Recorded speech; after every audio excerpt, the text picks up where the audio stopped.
Has there been an increase in the number of Australian businesses using social media in recent years?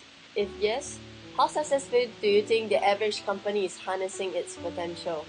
That's such a great question. I'm actually just about to do a blog post on it. For me, first of all, there's a lot more interest in social media than there was 5 years ago.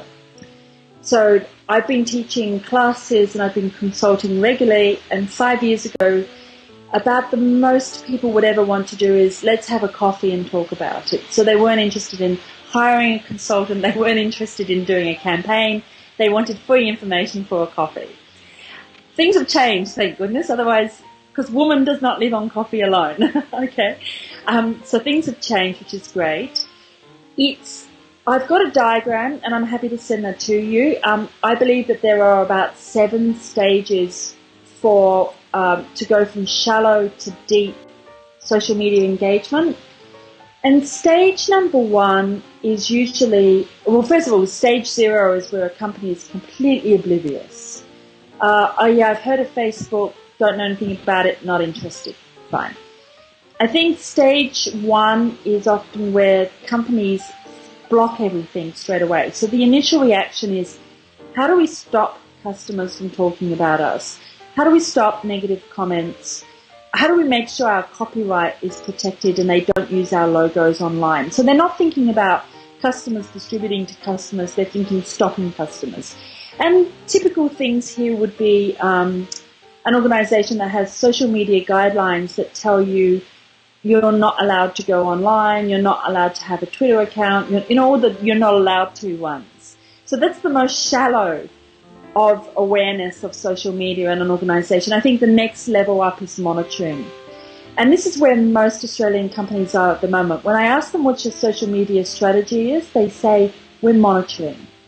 And that means they have a dashboard, they're pulling in their keywords on Twitter, their brands, their products, their services, they're pulling them all into a dashboard, and they're checking and they're monitoring what's being said about them on Facebook, on Twitter, on LinkedIn, on YouTube, on Flickr, the standard sites. But monitoring is not engagement, it's eavesdropping. I want to know what people are saying about me, but I don't want to talk to them. I just want to know what they're saying. And when I know what they're saying, then I can make a decision about what I'm going to do. It's actually smart because people who don't listen come straight into Twitter or straight onto Facebook, and what's the first thing they do? They spam. Come and buy our half-price shoes. We've got a special offer on, and you get piles and piles of pages like this, and somebody reports them to spam, and the next thing they do is they go back to their marketing director and say social media doesn't work. So we don't want people just rushing in. We want them listening first. Once they've been listening for a while, and I won't go through all 7, I can send you the document if you like, but I won't go through all 7 levels, but let's say another level further up is the social media campaign. And this social media is about long-term relationships. For me, that's what I believe. But a typical thing would be, we're not sure about social media, let's do a 4-week campaign. They do a 4-week campaign, they build a database of 20,000, 100,000, whatever, followers on Twitter or Facebook fans, and then they turn it off and they delete it. And then a year later they go, let's do it again. And they wonder why people don't come running to follow them again or to subscribe again. And people get fed up with joining and then having all their stuff deleted. Like, why did I upload all my comments and it's all gone? So it's very dangerous, but they do tend to get into this, we'll just trial social media and then we'll delete it all. I guess, and then we move on into long-term engagement, probably right at the very, very top. And this is a very clever campaign that I saw that was done by Procter & Gamble. They went to their online community and said, we want to bring out some new products for men's bathroom range, but we don't know what to do. You guys come up with the new product. So the community came up with all these different ideas. They voted and they came up with a product that was shaving for men, and it was a bottle that had a hook on it that hung on the shower, whatever. And Procter & Gamble came back and said, we don't have any we don't have any money for marketing this. Can you guys come up with a marketing plan? And so the community went away and they came back and they came up with these plans and they helped to make it one of the most successful toiletry products that Procter & Gamble has. And I think that is a world of difference from we create the product, we decide what strategy we're going to do, and then we just use the social network to tell them about it. It's our voice and they have to listen. So having them co-create products, having them co-create the campaigns is a really, if you can do it right, it can be such a powerful incentive because the crowd does it so much better than the individual. Probably the very last stage after that is where you have a peer-to-peer economy. So I don't know if you have any peer-to-peer banks in Singapore, but that's where if I want a loan, I come to my social network. There's something called Circle Lending on Facebook, or there's Zopa or Prosper, and I say to the social network, I want a loan for $10,000. But instead of one person putting up $10,000, I find 10,000 people who are willing to give me a loan of $1 each. And when I pay it back, they all get their dollar back plus a couple of cents each. And in that sense, if you're a bank, you don't do anything other than provide the platform. You don't create the products, the services, the marketing, anything. You simply provide the technical infrastructure for the community to do a peer-to-peer economy. So I think there's that wide range. There's that don't use social media, let's stop it, let's block it at the firewall, let's tell people they're not allowed to have accounts, through to let's just eavesdrop, through to let's just do it for a few weeks, through to deeper engagement, through to a whole peer-to-peer economy. I have to say in Australia we're right down here. We're really at the monitoring stage and the 6-week campaign stage. I don't see an awful lot of communities being built towards long-term engagement. Okay, the last question.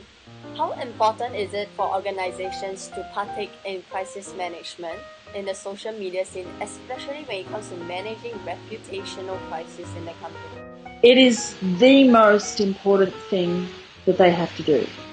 And I mean, I love communities. I know that they can get upset from time to time. But there's a change, and we've not yet seen the full power of the community. And what I mean by that is the consumer has a lot more power now than they realize.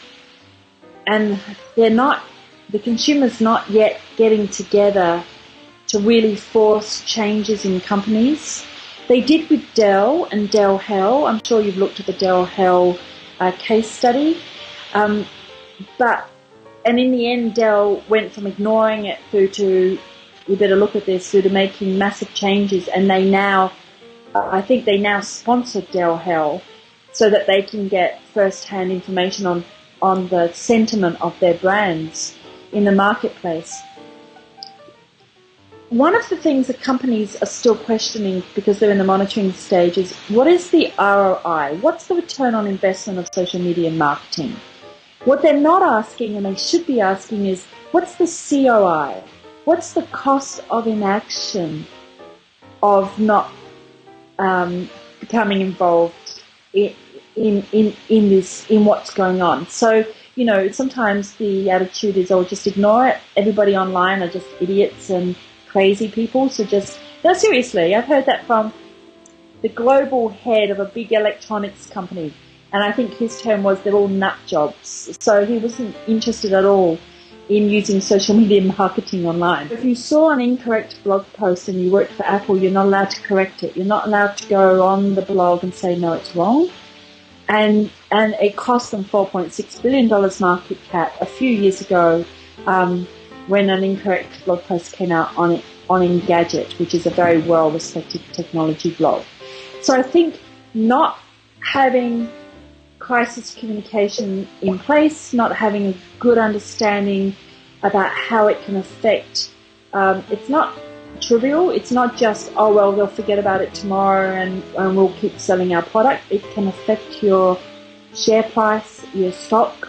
And we've all seen situations such as the BP oil spill, where I think they could have done so much better with sentiment around the oil spill if only they had set up some social media sites to more thoroughly engage and brief the general public what was going on. I think their PR people did a shocking job of using any channels to get the sentiment, people understanding what it was they were trying to do and the sentiment around the oil spill back in control. It will become so important, and it's not just social media.